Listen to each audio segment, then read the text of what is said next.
Everyone laughed when a millionaire adopted two blind 9-year-old sisters. Years later, they returned in a luxury helicopter. Let me know in the comments where you're watching from. It's always amazing to see. Now, on to the story. The gentle applause echoing through the auditorium did nothing to calm Thomas Harrington's racing thoughts. At 45, the self-made tech magnate had everything money could buy, yet the emptiness in his life seemed to grow with each passing day. He sat, adjusted his perfectly tailored suit, and scanned the room filled with young mathematical prodigies and their proud parents. This annual competition was his way of giving back, finding brilliant minds who needed financial support to reach their potential, just as he once had. Next contestants, Emma and Lily Spencer, announced the moderator. Thomas's attention was drawn to two identical girls being guided to the stage by a woman wearing a name tag from Oakwood Children's Home. What caught his eye wasn't just their matching navy dresses or synchronized movements. It was the white canes they skillfully used to navigate the steps. The Spencer twins will now attempt to solve the advanced calculus problem on screen, the moderator explained, an unmistakable note of doubt in his voice. Thomas leaned forward, intrigued. The girls couldn't have been more than 9 years old, and they were blind. The audience whispered skeptically as the complex equation was read aloud. The twins stood quietly, their faces turned slightly toward each other as if sharing a secret conversation.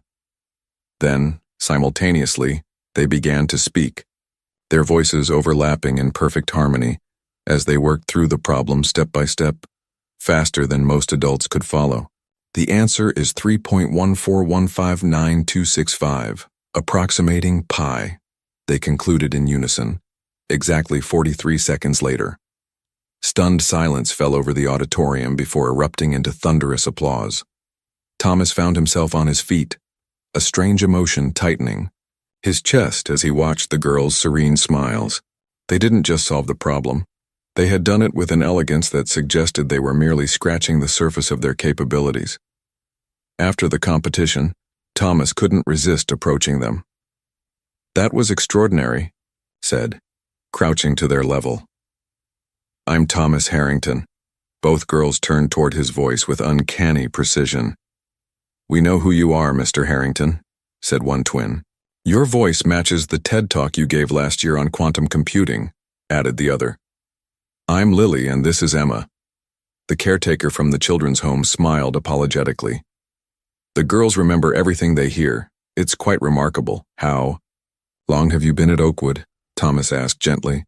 2 years, 3 months, and 14 days, Emma answered promptly. "Since the car accident." Thomas felt a pang in his chest. "Your parents?" Lily nodded, her unseeing eyes somehow finding his. "They were scientists. Dad always said our brains were our greatest gift." "We miss them," Emma added simply. Something shifted inside Thomas in that moment, a recognition that defied logic. These brilliant minds, these extraordinary children, were languishing in an underfunded state facility. The similarity to his own childhood struck him like a physical blow. "Would you like to come work for my foundation?" he asked impulsively. "We could offer specialized education, opportunities." "Mr. Harrington," interrupted the caretaker. "The girls aren't available for employment. They're children who need a family." The twins' faces remained impassive, but their grip on their canes tightened ever so slightly. Thomas stood, a decision crystallizing with absolute clarity. "Then I'll give them one," he said, the words surprising even himself. "I want to adopt them." The statement hung in the air, electrifying and impossible to retract. In the stunned faces around him, Thomas saw disbelief, concern, and skepticism. But when he looked back at the twins, he saw something else entirely, a flicker of hope they were too afraid to nurture. And in that moment, Thomas Harrington, the man who calculated every business decision to the last decimal point, made the most impulsive choice of his life, a choice that would change everything. Thomas Harrington's announcement sent shockwaves through his corporate empire. The morning headlines were merciless. Tech billionaire's publicity stunt adopts blind twins, and Harrington's latest acquisition, children. His phone hadn't stopped ringing since the news broke. "You've lost your mind," declared Vanessa Chen, his chief legal counsel, pacing his penthouse office. "The board is in panic mode and Marcus Reynolds is already suggesting a psychiatric evaluation." Thomas gazed out at the Manhattan skyline, unmoved. "Let them talk." "It's not just talk," Vanessa persisted. "We've spent years building your image as a calculating business genius. Suddenly you're adopting two special needs children with no preparation? The optics are terrible." Thomas turned, his expression hardening. "Optics? Is that what we're calling compassion these days?" Their argument was interrupted by the arrival of Dr. James Whitman, a renowned specialist in gifted children. The twins sat in the adjacent room, exploring the space with methodical precision. "Mr. Harrington, I've completed my preliminary assessment," Dr. Whitman began, his voice hushed with amazement. "Their cognitive abilities are extraordinary. IQs well above 180, and that might be an underestimation." "I knew they were smart, but smart doesn't begin to cover it," the doctor interrupted. "These girls have what we call complementary cognition. Emma processes information sequentially with perfect recall, while Lily thinks in complex patterns and abstractions. Together they create a system of thought that's unprecedented." Vanessa looked skeptical. "So they're good at math?" "It's far more than that," Dr. Whitman continued. "They've developed an internal language to communicate complex concepts between themselves. Their minds appear to have rewired to compensate for their blindness, creating enhanced neural pathways. In my 30 years of practice, I've never seen anything like it." Thomas sat down, absorbing this information. "What about their blindness? Is there any treatment?" "They lost their sight in the same accident that killed their parents. The damage is permanent," Dr. Whitman explained. "But Mr. Harrington, these children don't need fixing. They've adapted in remarkable ways." The conversation was interrupted by the twins entering the room without assistance, navigating perfectly despite having been there only once before. "You're discussing our test results," Lily stated matter-of-factly. "We could hear through the wall. The acoustic properties of the room create a natural amplification," Emma added. "We counted 14 steps from the couch to this doorway, accounting for the slight elevation change at the threshold." Thomas smiled while Vanessa and Dr. Whitman stared in astonishment. "Mr. Harrington, can we ask why you want to adopt us?" Emma's question cut through the room. Thomas hesitated, aware of the scrutiny from Vanessa and the doctor. "Because I recognize something in you that no one recognized in me," he finally said. "Potential that shouldn't be wasted. And because—" He paused, surprising himself with his own honesty. "I think we might need each other." The twins' expressions remained neutral, but their posture shifted subtly. "They said you were doing it for publicity," Lily said. "Or to exploit our abilities," Emma added. Thomas knelt before them, speaking with quiet intensity. "I don't care what they say. This isn't about publicity or exploitation. This is about giving you the home you deserve." For the first time, a small smile appeared on both girls' faces simultaneously. "We believe you," they said in unison. As they left the room, Vanessa approached Thomas. "The board meeting is tomorrow. Marcus is bringing his full artillery against this adoption." Thomas watched the twins disappear down the hallway, their movements perfectly synchronized despite the darkness that surrounded them. "Let him try," he said. The boardroom of Harrington Tech Solutions buzzed with tension. 14 executive board members sat around the gleaming table, while Marcus Reynolds, the company's ambitious VP, stood at the head, his presentation concluding with a damning financial projection. "As you can see, Thomas's impulsive decision poses significant risks to shareholder value," Marcus said, his voice dripping with false concern. "The adoption of 2 blind children by our CEO sends a troubling message about his decision-making capabilities." Thomas sat quietly, observing the faces around him. Some avoided his gaze while others nodded along with Marcus's assessment. "Perhaps most concerning," Marcus continued, "is the distraction factor. Raising special needs children requires extraordinary time and resources. Time our CEO simply doesn't have." The word special needs hung in the air like poison. Thomas felt his patience evaporating. Are we finished? Thomas asked, his voice dangerously calm. Marcus smiled thinly. I believe I've covered the essential concerns. Thomas stood slowly. Then allow me to address them. He walked to the center of the room, surveying the executives he'd personally hired over the years. I founded this company with nothing but determination and a second-hand laptop, he began, when none of you would give me the time of day. When investors laughed me out of their offices, when I was sleeping on a friend's couch eating ramen noodles. Paused, making eye contact with each board member. Now you sit in Italian leather chairs earning seven-figure bonuses, telling me that I'm making poor decisions? He shook his head. Marcus, you've prepared quite the presentation. Yet nowhere did you mention that Emma and Lily Spencer have the highest recorded IQs of any children their age in the country. Murmurs rippled through the room. But that's beside the point, Thomas continued. Even if they were average children, my decision would stand. Because 20 years ago I was an orphan too, a kid with potential that everyone overlooked. The revelation stunned the room. Thomas had always been private about his past. What's most disappointing, Thomas said, is that we've spent millions on PR campaigns about inclusion and diversity. We've plastered our website with promises about making technology accessible to all. Yet the moment I actually live those values, you call it a distraction. Marcus shifted uncomfortably. Thomas, we're simply concerned about— Save it, Thomas interrupted. I've heard enough concerns. Here's what's going to happen. I'm adopting Emma and Lily. The paperwork is already in process. And here's something else you should know. I've established a trust that guarantees my voting shares pass to them if anything happens to me. Gasps echoed around the table. So you have two choices, Thomas continued. Work with me or work against me. But understand that those girls are my family now, and I protect my family. He turned to leave, then paused at the door. Oh, and Marcus? That presentation you spent all night preparing? There's a calculation error on slide 17. I suspect Emma and Lily would have caught it in seconds. The boardroom remained silent as the door closed behind him.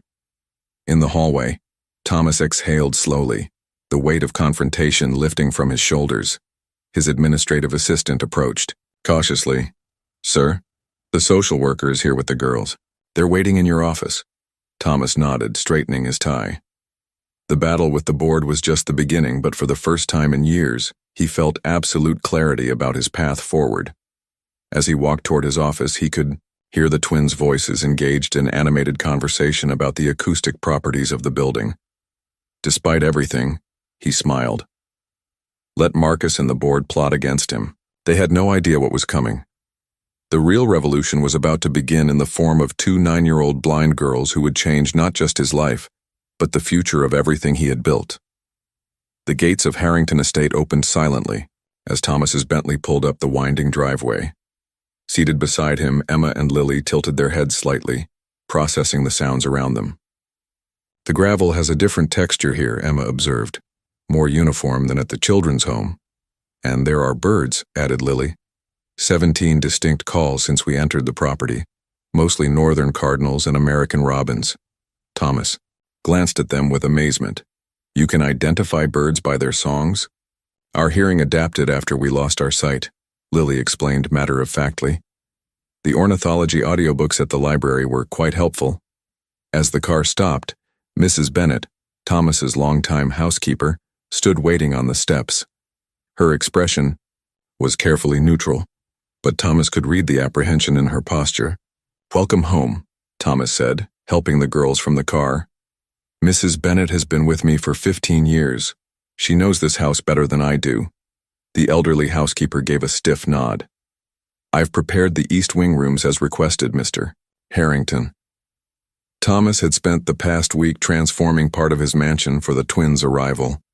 Textured wallpaper for navigation, braille labels on every door, and a state-of-the-art sound system that allowed voice control of the entire house. May we explore? Asked Emma. Thomas hesitated. Of course, but I should show you around first. The house is quite large and we'll create a mental map, Lily interrupted confidently. Distance, texture, acoustics, and scent markers. We just need to walk it once. Mrs. Bennet frowned. Perhaps it would be safer if... Let them try, Thomas said quietly. I suspect they know what they're doing. For the next hour, Thomas watched in astonishment as the twins methodically explored the first floor, trailing their fingers along walls, counting steps, and occasionally stopping to listen to how sounds echoed in different spaces. They moved, with increasing confidence, rarely hesitating at corners or doorways. By dinner time, Mrs. Bennet's skepticism had begun to soften. The twins had navigated to the dining room without assistance, found their chairs, and even complimented her on the subtle lavender scent of the freshly laundered napkins. I thought we might read together after dinner, Thomas suggested, still searching for ways to connect. I have a library full of books, and we could start with Alice's Adventures in Wonderland, Emma suggested eagerly. Or The Secret Garden, added Lily. Thomas smiled. Either would be perfect. I'll read whichever you prefer. The twins exchanged their silent communication. Actually, Lily said hesitantly, we could read to you. That evening in the library, Thomas watched in wonder as the girls took turns reciting The Secret Garden from memory, complete with different voices for each character. They hadn't simply memorized the words, they embodied the story with emotion and nuance that brought tears to his eyes. That was extraordinary, he whispered when they finished chapter 3. How many books have you memorized? 217, Emma replied precisely. The children's home had a limited library, and we read quickly. Later that night, after the twins had gone to bed, Thomas found Mrs. Bennet in the kitchen. There, not what I expected, the housekeeper admitted, her earlier reserve melting. Those girls, they're something special. Thomas nodded, pouring himself a small whiskey. They're teaching me more than I could ever teach them. They need you all the same, Mrs. Bennet said softly.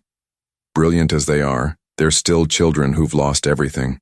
Thomas stared into his glass, thinking of the empty years behind him and the uncertain ones ahead. Maybe we need each other, he said quietly. Outside the kitchen window, the vast grounds of Harrington Estate stretched into darkness, a darkness that no longer seemed so empty or so cold. 3 months into the adoption, Thomas's life had transformed, beyond recognition. His penthouse office, once a sanctuary of minimalist design, now featured tactile wall maps and 3D printed models of the company's latest products, all created for the twins to understand his work. Mr. Harrington, your 10 a.m. video conference starts in 5 minutes, his assistant reminded him through the intercom. Thomas sighed, reviewing the documents for the crucial product launch meeting. The new Harrington neural interface was behind schedule, and the engineering team had been working around the clock to fix the underlying mathematical model. Girls, I need to take this call in my office, he called out. Mrs. Bennet will help you with your lessons. Emma and Lily, who had been sitting nearby working on their custom Braille tablets, turned toward his voice. Is this about the neural interface problems? Lily asked innocently. Thomas froze. How do you know about that? We overheard your phone call yesterday, Emma explained. The algorithms they're using to predict neural response times have a fundamental flaw. Thomas knelt beside them, suddenly alert. What kind of flaw? They're applying standard processing models to non-standard neural pathways, Lily said, her fingers dancing across her Braille display. The brain doesn't process information linearly. We wrote some equations that might help, Emma added, holding out a sheet of paper covered in Braille dots that Thomas couldn't read. Thomas hesitated, then made an impulsive decision. Would you like to join my meeting? 10 minutes later, the twins sat quietly beside Thomas as his engineering team appeared on the large screen. The chief engineer, Dr. Patel, was in the middle of explaining their latest roadblock. And that's why we're looking at another 6-week delay, minimum. The quantum processing speeds just don't match our projections once we... Have you considered a nonlinear progression model? Thomas interrupted. Dr. Patel blinked in surprise. We've tried several approaches, but the computational requirements become unmanageable. What if you applied a parallel processing framework instead? Thomas suggested, glancing at the notes. His assistant had hastily translated from the twins' Braille equations. As the discussion grew more technical, Emma suddenly spoke up. "You're thinking about it wrong." The engineers fell silent, staring at the 9-year-old girl on their screens. "Emma," Thomas warned gently, but she continued. "The brain processes multiple inputs simultaneously, not sequentially. Your model treats neural pathways like computer circuits, but they're more like music." "Like a symphony," Lily added. "Different instruments playing different parts simultaneously." Dr. Patel leaned forward. "Who exactly are these children, Thomas?" "My daughters," Thomas replied simply. "And I think you should listen to them." What followed was extraordinary. The twins, speaking in their characteristic overlapping style, outlined an entirely new approach to neural interface design. They couldn't see the shocked expressions on the engineers' faces, but Thomas could. "If what they're suggesting works," Dr. Patel finally said, "we wouldn't just solve our current problem, we'd revolutionize the entire field." When the call ended, Thomas sat in stunned silence. The girls waited patiently for his response. "How did you understand all that?" he finally asked.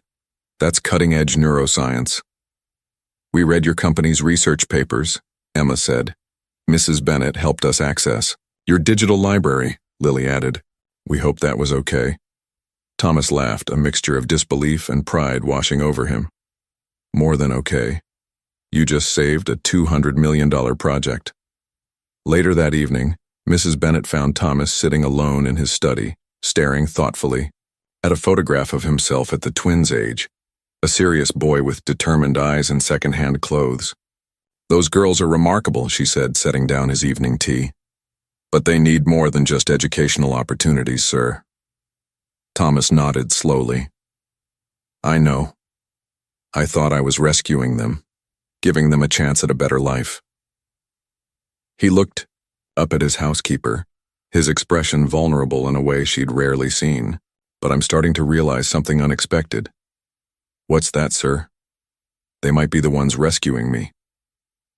The spring rain tapped a gentle rhythm against the windows of Harrington Estate.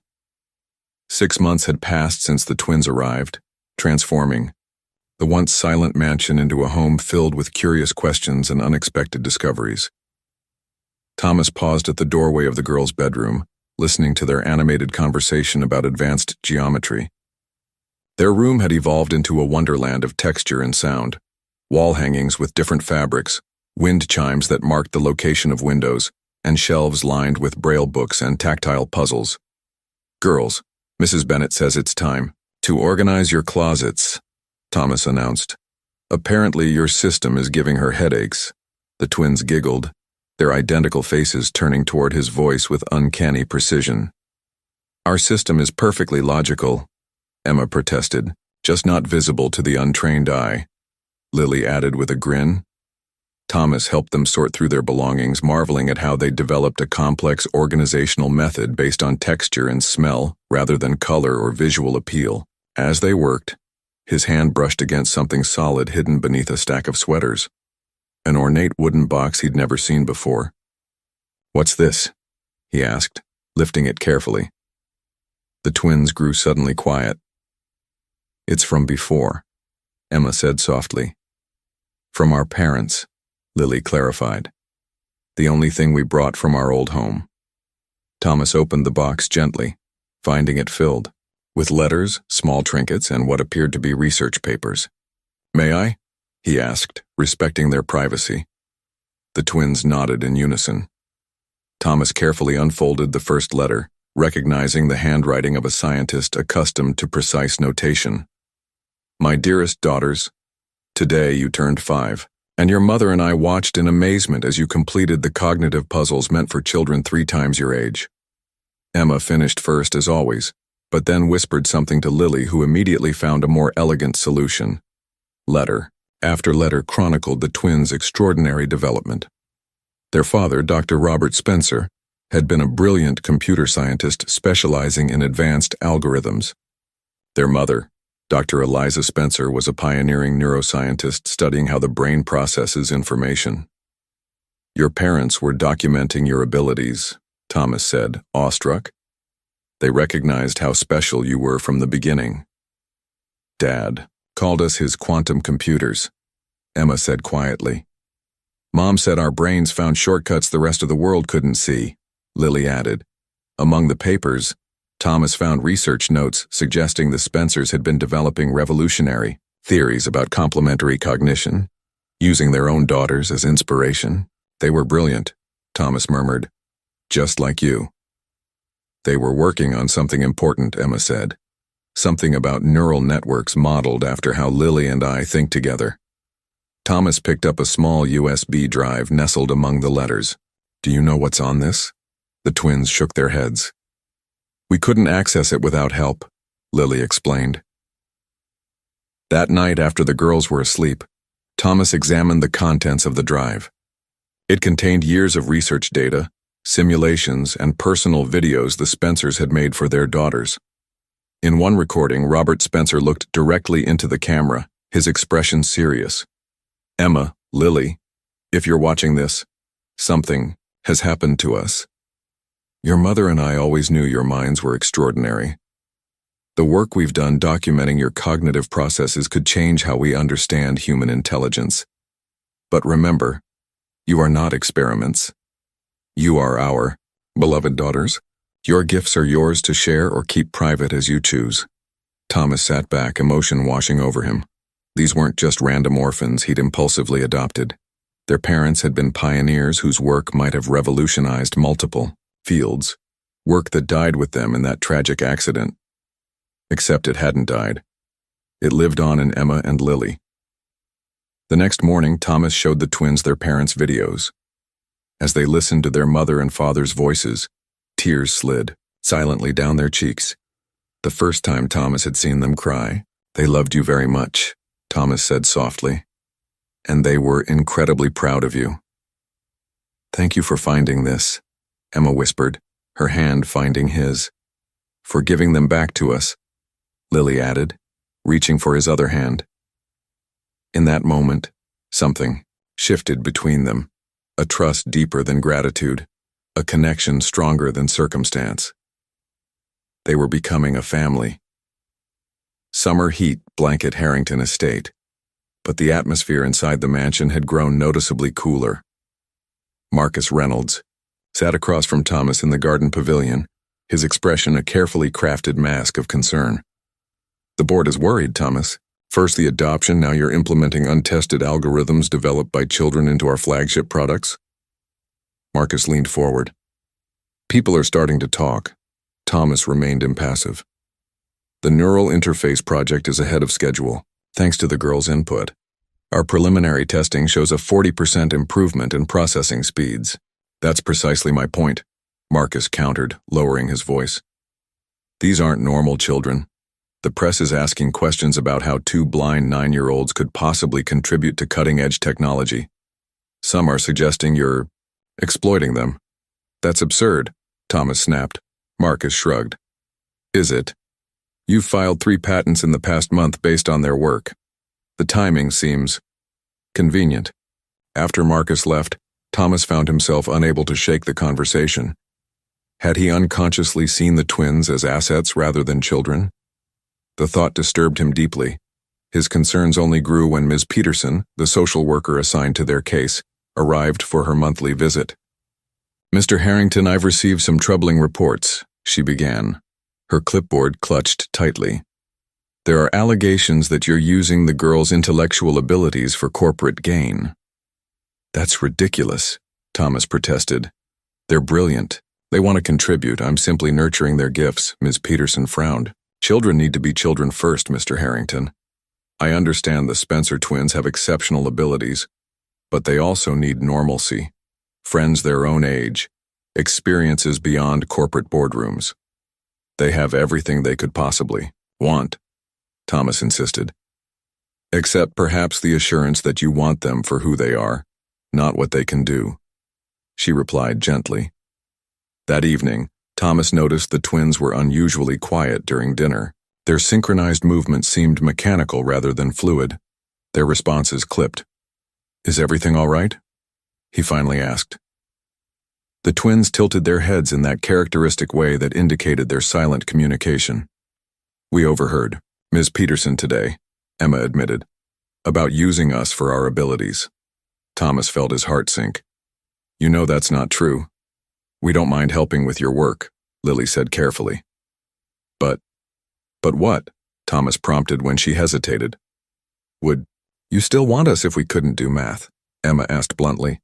"If we couldn't solve your company's problems?" The question hit Thomas like a physical blow. "Of course I would," he said immediately. "You're not here because of what you can do. You're here because—" He stopped, suddenly realizing he had never properly articulated his feelings for them, even to himself. "Because what?" Lily pressed, her unseeing eyes somehow finding his with unerring precision. Thomas swallowed hard. "Because you two have brought meaning to my life in a way nothing else ever has," he said quietly. "Because this house wasn't a home until you arrived." The twins remained silent, their expressions unreadable. Later that night, Thomas overheard them whispering in their room. "What if Marcus is right?" Emma's voice drifted through the partially open door. "What if he only sees us as assets?" "He said he cares about us," Lily countered. "Our parents cared about us too," Emma said softly.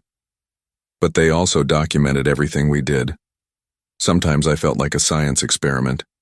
Thomas withdrew silently, a profound sadness washing over him. For the first time since the adoption, he questioned whether he was truly capable of being the father these extraordinary children needed, or if he was simply repeating patterns of exploitation dressed up as opportunity. The tension at Harrington estate stretched into its second week. Thomas had thrown himself into work while the twins retreated further into their private world of equations and silent communication. Mrs. Bennet watched the growing distance between them with increasing concern. "You're all being ridiculous," she finally declared one morning, setting down breakfast plates with unusual force. "3 brilliant minds in this house, and not one of you smart enough to talk to each other." Before anyone could respond, the security system announced a visitor at the gate, Dr. Eleanor Wright, requesting to see the twins. Thomas met the visitor in his study, a woman in her early 50s with kind eyes and a determined expression. "I was a colleague of Robert and Eliza Spencer," she explained. "I've been abroad for 2 years on a research fellowship. When I returned and heard about the girls—" Her voice trailed off as she studied Thomas. "I had to see them." Thomas regarded her cautiously. "The girls have been through a lot. If you're here to cause more disruption—" "I'm here to fulfill a promise," Dr. Wright interrupted, "to their parents." When the twins entered the study, their reaction to Dr. Wright's voice was immediate, their faces lighting up with recognition. "Aunt Ellie!" they exclaimed in unison, moving unerringly toward her. Thomas watched their joyful reunion with mixed emotions. Here was someone who shared a connection with the girls that predated him, a link to their past he couldn't provide. "Your parents would be so proud of you," Dr. Wright told the twins, holding their hands tightly, "and I think they would approve of your new home." "You do?" Emma asked hesitantly. Dr. Wright nodded, then seemed to remember they couldn't see the gesture. "Yes. In fact, Robert and Eliza admired Mr. Harrington's work greatly." Thomas looked up in surprise. "They knew of me?" "They followed your career with interest," Dr. Wright confirmed, "particularly your ethical approach to technology development. Eliza once said if anything happened to them, she hoped someone like Thomas Harrington might mentor their daughters someday." The twins turned toward Thomas, their expressions a mixture of surprise and hope. "Really?" Lily whispered. Dr. Wright reached into her bag. "I have something for you. Your mother gave it to me before the accident for safekeeping." She handed Thomas a small voice recorder. "She said if anything happened, I should make sure the girls received this when the time was right." With trembling fingers, Thomas pressed play. Eliza Spencer's warm voice filled the room. "Emma, Lily, our precious girls. If you're listening to this, then Dad and I are gone. We've arranged for Dr. Wright to find you when you're ready. You have extraordinary gifts that the world needs, but more importantly, you have each other. We've watched Thomas Harrington's work for years, his commitment to using technology to help people, not exploit them. If by some miracle your paths cross with his, trust him. He's one of the good ones. Remember, your minds are remarkable, but your hearts are your true compass. We love you always." Silence filled the room as the recording ended. Thomas looked at the twins, tears streaming down their faces. Without hesitation, he crossed the room and knelt before them. "I never knew your parents, but I promise you this. I will honor their legacy by being the father they would have wanted for you, not because of what your minds can do, but because of who you are." "We believe you," the twins said in unison, reaching for his hands. Dr. Wright smiled through her own tears. Robert and Eliza would be at peace knowing their daughters found their way to you. As they walked Dr. Wright to the door, Thomas felt a weight lifting from his shoulders. The doubt that had plagued him was replaced with renewed purpose, not just to nurture the twins' extraordinary abilities, but to give them the childhood their parents would have wanted. The autumn months brought dramatic changes to Harrington Estate. Thomas had reduced his corporate responsibilities to dedicate more time to the twins, who had just celebrated their 10th birthday with a small gathering that included Dr. Wright, Mrs. Bennett, and a few carefully selected children from the specialized school they now attended part-time. "Dad," Emma called out from the library, the word still new enough to make Thomas's heart skip a beat. They had begun using it a month after Dr. Wright's visit, tentatively at first, then with increasing confidence. Thomas found both girls hunched over a Braille book, their fingers flying across the pages. "What have you two discovered now?" "We want to teach you Braille," Lily announced. "We've developed a new method that should help you learn twice as fast." Thomas chuckled. "I've been meaning to learn, but with everything at work." "You need to know it," Emma interrupted, her tone uncharacteristically serious. "It's important to us." Over the next few weeks, Thomas dedicated every evening to his Braille lessons. The twins proved to be demanding but effective teachers, creating tactile games and memory exercises that gradually built his proficiency. His fingers grew more sensitive as they learned to distinguish the subtle patterns of raised dots. "You're catching on quickly," Lily observed one evening as Thomas successfully decoded a complex passage. "Almost as if your brain is rewiring itself." "Like ours did," Emma added thoughtfully, adapting to new input methods. Thomas looked at them with sudden insight. "This is about more than just communication, isn't it? You're trying to help me understand how you experience the world." The twins smiled identical smiles. "We thought you might figure that out eventually," they said in unison. One crisp October weekend, Thomas took the twins to the family's lakeside cabin. It was a simpler place than the estate, rustic and isolated, with no staff and minimal technology. The girls delighted in exploring the new environment, creating fresh mental maps of the unfamiliar space. As evening approached, dark clouds gathered over the lake. "Storm's coming," Thomas observed, helping the girls set up a puzzle on the cabin's old wooden table. "Might lose power for a bit." "We don't mind the dark," Emma said with a smile.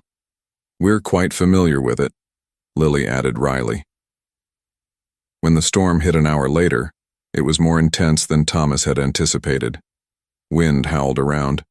The cabin's eaves, rain lashed at the windows, and as predicted, the lights flickered and died. Thomas fumbled for his phone's flashlight only to find the battery nearly dead. "Stay where you are, girls," he called out, suddenly aware of how vulnerable he felt in the total darkness. "I'll find the emergency kit." "We can help," came Emma's calm voice from across the room. "We know exactly where everything is." Before Thomas could protest, he felt a small hand slip into his. 15 steps forward, Lily instructed. "There's a low table about halfway, step around it to the left." With remarkable precision, the twins guided Thomas through the pitch-black cabin, warning him of obstacles, counting steps, and describing the layout from memory. "How are you doing this?" Thomas asked in amazement as they successfully navigated to the kitchen. "We counted and memorized the steps when we arrived," Emma explained. "It's what we always do in a new place." "Third drawer from the right," Lily directed. "That's where you put the flashlights earlier." As Thomas's fingers found the flashlights exactly where Lily had indicated, a profound realization washed over him. For a few moments, he had experienced the world as they did every day, navigating by touch, sound, and memory rather than sight. "You two are extraordinary," he said softly. "Not because of your mathematical abilities or memory, but because of how you've adapted to see the world differently."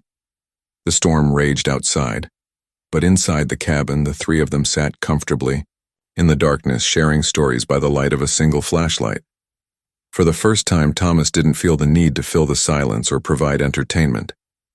The twins took turns reciting poetry from memory, creating word games and describing how they perceived the storm through sound and subtle air pressure changes.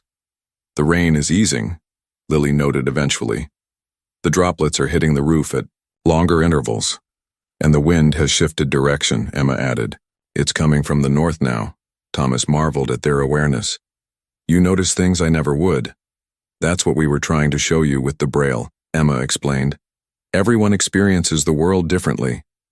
Sometimes limitations become strengths," Lily concluded. When the power finally returned hours later, Thomas felt an odd sense of loss. The darkness had created an intimacy, a shared experience that daylight couldn't quite match. The symbolic nature of the evening wasn't lost on him. His daughters had guided him through darkness, just as he hoped to guide them through life. Next morning, Thomas woke to find a note in carefully formed braille beside his bed. Using his newly acquired skills, he slowly deciphered the message. "Thank you for letting us lead sometimes, that's what family means. E and L." He traced the dots again and again, emotion welling in his throat. These remarkable children had taught him more about seeing clearly than a lifetime of success ever had. The years passed swiftly at Harrington Estate. The twins, now 15, had blossomed into confident young women whose extraordinary intellects were matched by growing emotional maturity. Their complementary cognitive abilities had only strengthened with age. Emma's sequential thinking paired perfectly with Lily's pattern recognition, allowing them to solve problems that stumped even Thomas's most brilliant engineers. On a crisp, autumn morning, Thomas prepared for a critical international trip to finalize the largest acquisition in his company's history. He'd be unreachable for nearly 24 hours during the transatlantic flight and subsequent negotiations. "You'll be all right with Mrs. Bennett?" Thomas asked, embracing each girl goodbye. "We'll be fine, Dad," Emma assured him. "Focus on your meeting," Lily added. "The Nakamura acquisition is important." Thomas smiled at their awareness of his business affairs. While he never deliberately involved them in corporate matters, their extraordinary hearing and memory meant they absorbed conversations and phone calls throughout the house. "Marcus will be overseeing operations while I'm gone," Thomas explained. "Contact him if there's any emergency." A flicker of concern passed between the twins at the mention of Marcus, who had maintained a polite but cold relationship with them over the years. After Thomas departed, the twins retreated to their shared study, a room filled with advanced computing equipment adapted, with braille interfaces and audio enhancements. They were working on a personal project when Emma suddenly paused, her head tilting in that distinctive way that indicated she'd noticed something unusual. "Lily," she whispered, "are you hearing this?" They both fell silent, focusing their enhanced senses on the data streams flowing through their specialized equipment. As daughters of the company's owner, they had authorized access to monitoring systems, a privilege Thomas had granted them after they'd developed security improvements the previous year. "The data packets," Lily murmured. "They're showing abnormal latency patterns." "Not random," Emma added urgently. "It's systematic, like a coordinated infiltration," they concluded together. The twins worked frantically, tracing the anomalies through the company's vast network. What they discovered sent chills down their spines. A sophisticated cyber attack was quietly penetrating Harrington Tech's most sensitive systems, harvesting proprietary data while planting destructive code set to activate in 12 hours. "We need to alert security," Emma said, reaching for the phone. Their call to the company's cybersecurity division was intercepted by none other than Marcus Reynolds. "What exactly are you two doing accessing corporate systems?" he demanded. "There's an attack in progress," Lily explained urgently. "We've detected a pattern." "Stop right there," Marcus interrupted. "Your father gives you far too much freedom with company resources. Children shouldn't be playing with critical infrastructure during a major acquisition. But we've found evidence, Emma persisted. I don't have time for this, Marcus snapped. The system is secure. I've personally reviewed the security protocols. Stay out of company business until your father returns. The line went dead, leaving the twins in stunned silence. He didn't even listen, Lily whispered. And Dad is unreachable for at least 20 more hours, Emma added grimly. The twins faced an impossible dilemma. The attack was accelerating, targeting systems containing not just corporate secrets, but customer data for millions of people. In 12 hours, it would trigger a catastrophic breach that could destroy everything their father had built. What do we do? Lily asked, her voice uncharacteristically uncertain.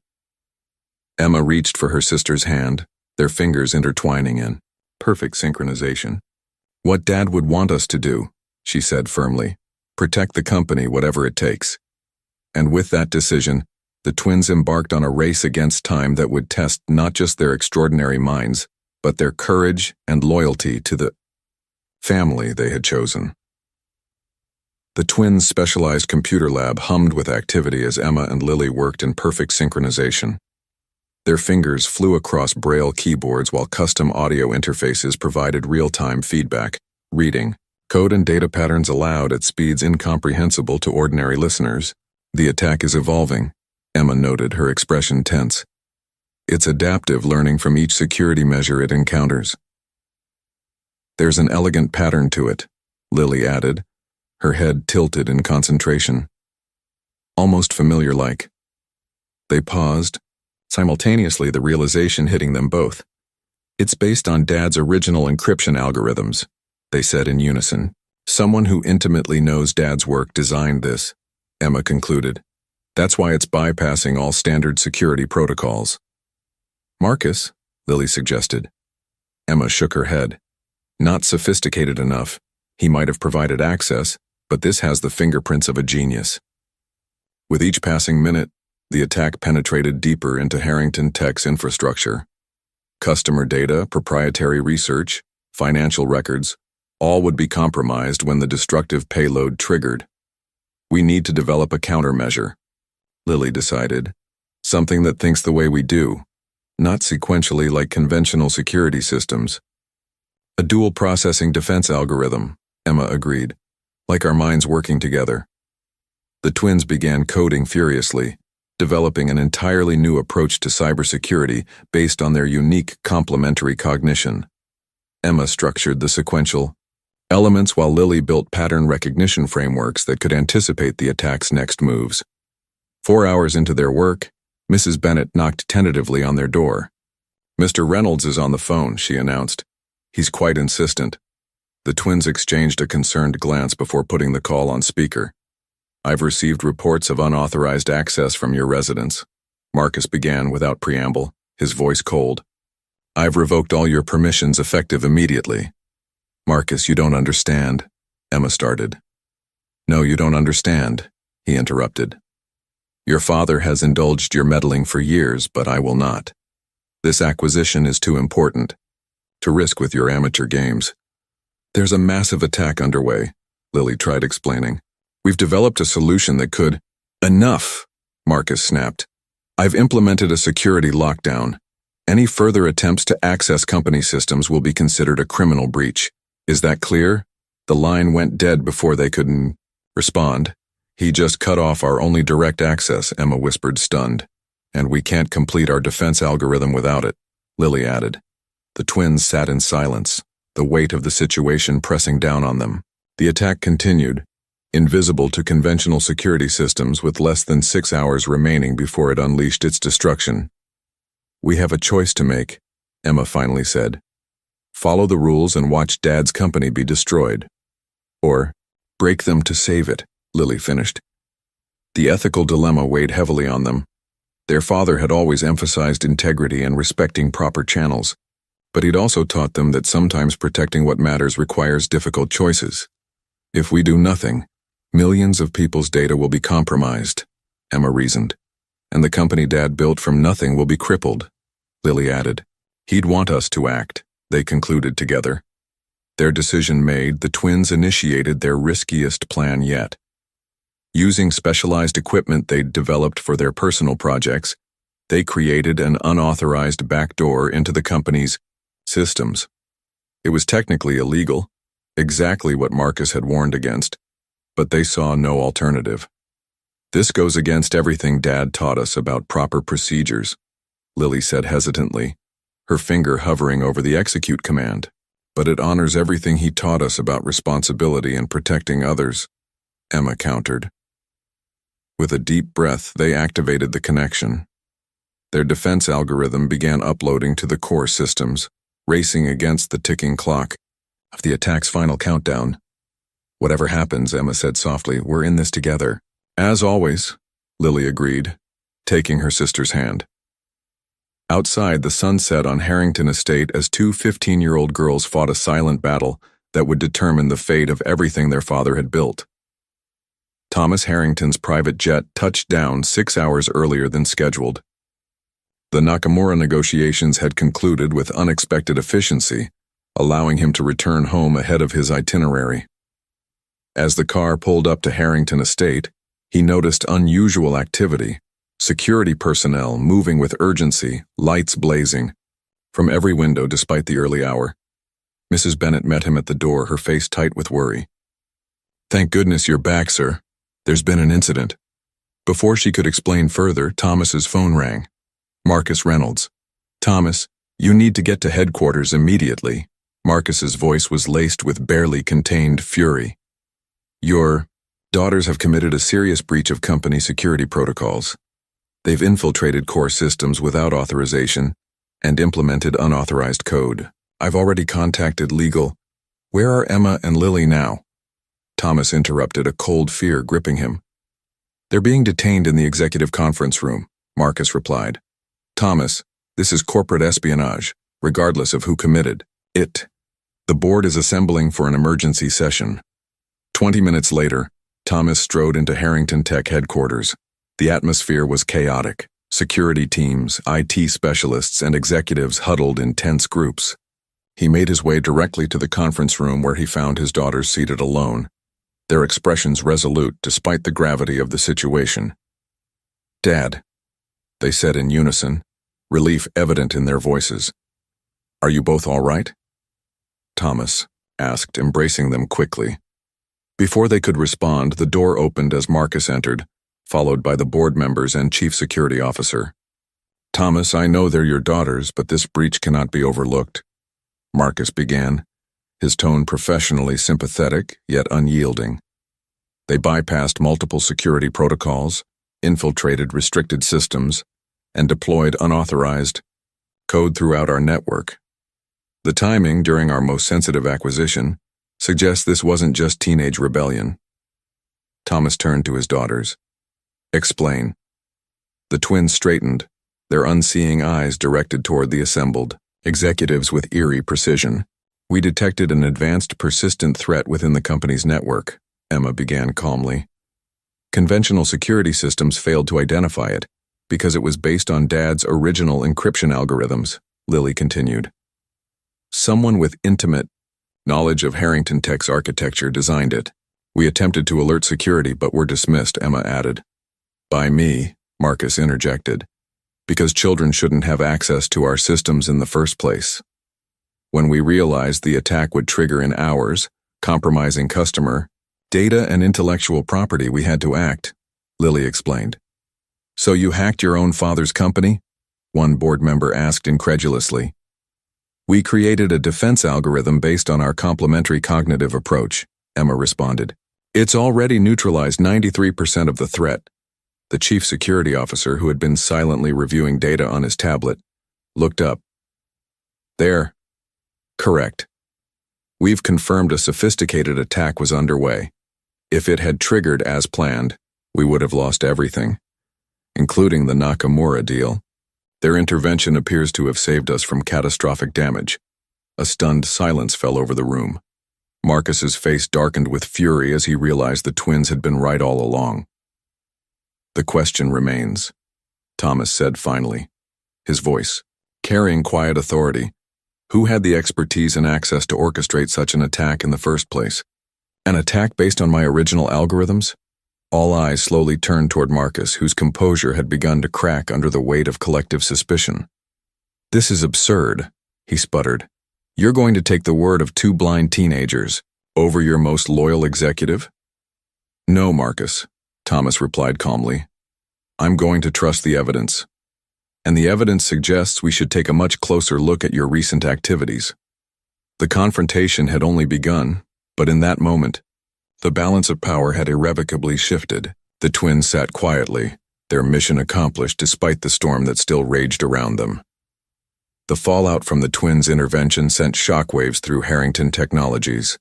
For 2 weeks, forensic cybersecurity teams combed through digital evidence, following the trail that Emma and Lily had uncovered.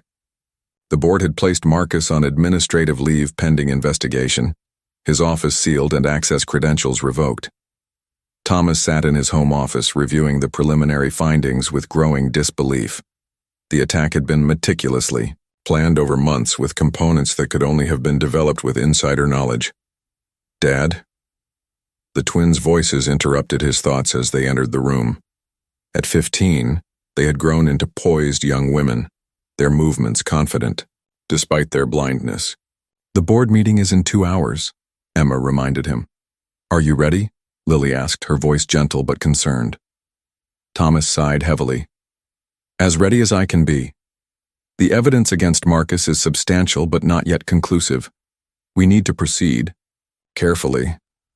The twins exchanged their characteristic silent communication before Emma spoke again.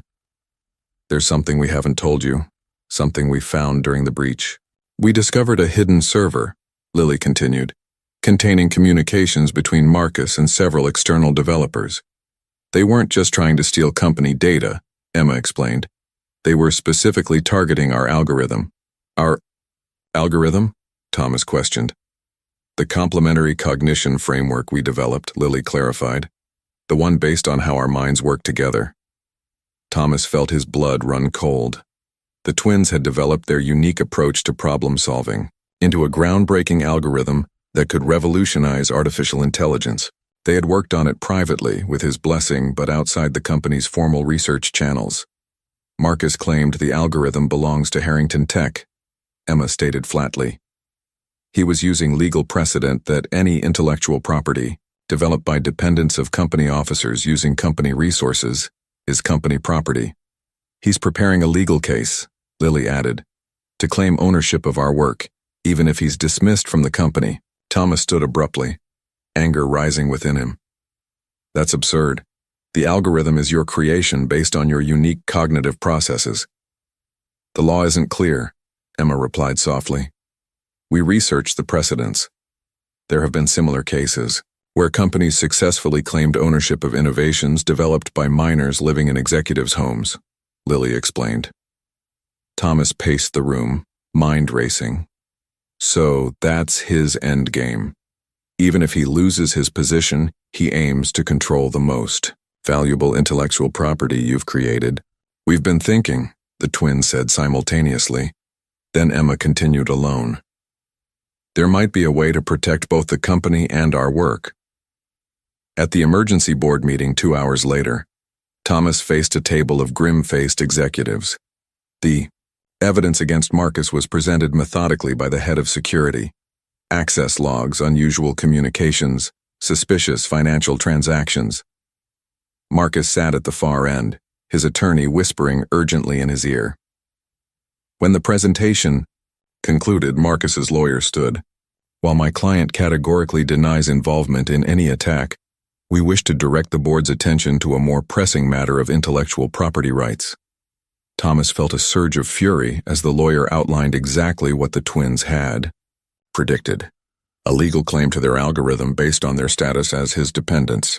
Furthermore, the lawyer concluded, "We have evidence that these algorithms were tested using company resources, further cementing Harrington Tech's ownership claim, regardless of any employment decisions made today regarding Mr. Reynolds." Thomas stood slowly, his expression unreadable. "Before we address these claims, I'd like to call in 2 key witnesses." At his nod, the doors opened, and Emma and Lily entered, walking confidently to the front of the room. "The board recognizes Emma and Lily Harrington," the chairperson announced.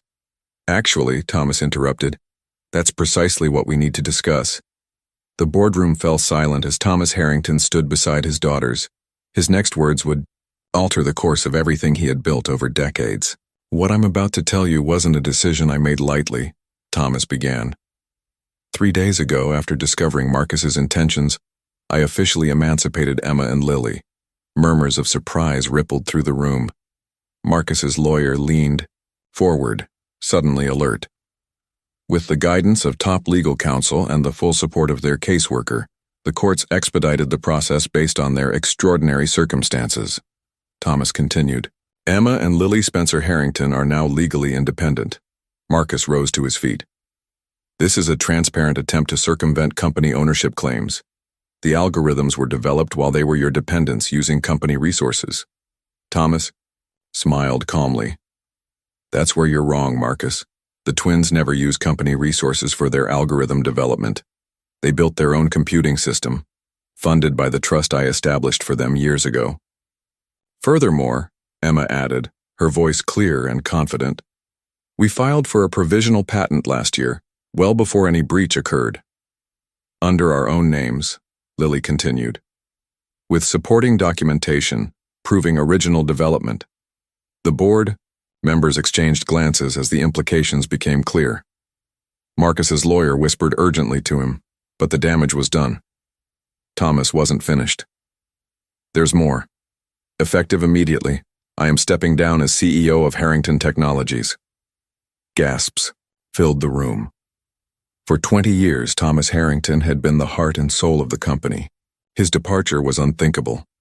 "My daughters and I are establishing a new venture," Thomas announced, "focused on assistive technologies and cognitive computing solutions. We will, of course, maintain our shareholding in Harrington Tech, but leadership should pass to someone with fresh vision."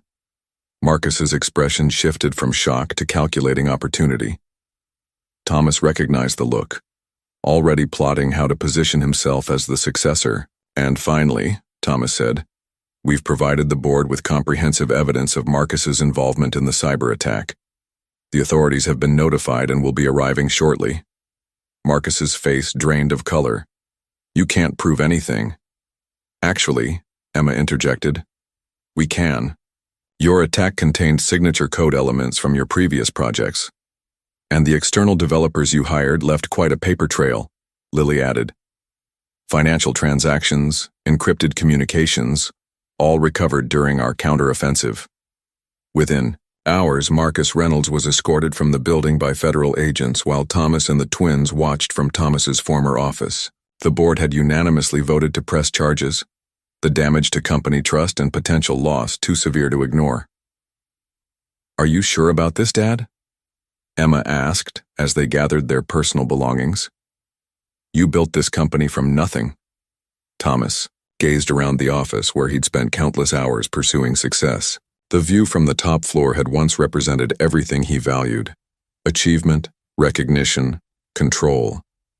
"I've never been more certain," he replied.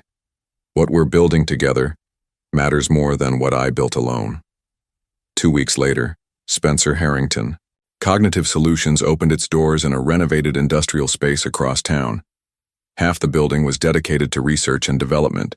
The other half housed a training center for visually impaired youth interested in technology careers. On opening day, Thomas watched with pride as Emma and Lily led tours for potential investors and community partners. Their algorithm, now secured under their own names, had already attracted attention from healthcare providers and educational institutions worldwide. "They offered me the chairman position back at Harrington Tech," Thomas mentioned to Mrs. Bennett, who had insisted on following the family to their new venture. "And?" she prompted, knowing the answer. Thomas smiled, watching his daughters confidently navigating their new kingdom. "Some things are worth more than empire building." The sleek helicopter descended toward the gleaming Harrington Technologies headquarters, its distinctive blue and silver livery catching the morning sunlight. Inside, Emma and Lily Spencer Harrington sat in comfortable silence, their matching business attire and poised demeanor reflecting the powerful executives they had become. At 45, the twins had maintained their extraordinary connection, still finishing each other's thoughts, still operating with that unique complementary cognition that had revolutionized multiple industries. Their company, Spencer Harrington Cognitive Solutions, had grown from a modest startup into a global leader in assistive technology, with products that had transformed the lives of millions with disabilities worldwide. 3 minutes to landing, announced the pilot. Emma reached over to squeeze her sister's hand. Are you thinking about that first day? The mathematics competition?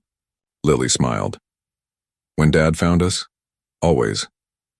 The headquarters they approached had once been Thomas's domain, but today it represented something else entirely. The culmination of a journey that had begun with 2 blind orphans and one man's impulsive decision. On the rooftop landing pad, a small welcoming committee waited. Among them stood Thomas Harrington, now a distinguished 65, his hair silver but his posture still commanding. Beside him, Mrs. Bennett, remarkably spry for her advanced years, clutched her handbag with anticipation. As the twins emerged from the helicopter, they moved with perfect coordination, their white canes barely necessary after decades of navigating this world they had helped reshape. My girls. Thomas embraced them both, his voice thick with emotion. Today of all days, your mother and father would be so proud. The acquisition papers had been signed the previous week, but today's ceremony would make it official. Spencer Harrington Cognitive Solutions was acquiring Harrington Technologies, bringing the corporate saga full circle in the most poetic way imaginable. In the executive boardroom where Marcus Reynolds had once plotted against them, the twins now stood as the new owners. Marcus himself, released from prison years ago but never restored to his former glory, had been invited as a matter of protocol. He sat in the back row, lines of bitterness etched deeply into his aged face. 20 years ago, many in this room laughed at the idea that 2 blind girls could contribute anything of value to this company. Emma began, addressing the assembled executives and press. Today we return not just as businesswomen, but as living proof that different perspectives create stronger solutions, Lily continued. Together, they announced their vision, transforming Marcus's former office into the Spencer Innovation Center, a technology incubator specifically designed for engineers with disabilities. The future headquarters would feature cutting-edge accessibility, a testament to their belief that limitations often sparked the greatest innovations. After the ceremony, Thomas found his daughters in his old office, their fingers tracing the bar, view they could not see but had memorized from countless descriptions. Your journey has come full circle, he said softly. Our journey, they corrected him in unison. What began with one man's compassion, Emma said, ends with an empire rebuilt on empathy, Lily finished. Thomas smiled at the extraordinary women who had once been frightened children. In them, he saw not just the reflection of his greatest decision but the promise of a future where differences were not weaknesses, but remarkable strengths waiting to be discovered. Outside, the city stretched toward the horizon, unaware that its skyline had been forever changed by a moment of human connection between a lonely millionaire and 2 brilliant minds that simply needed someone to see their light.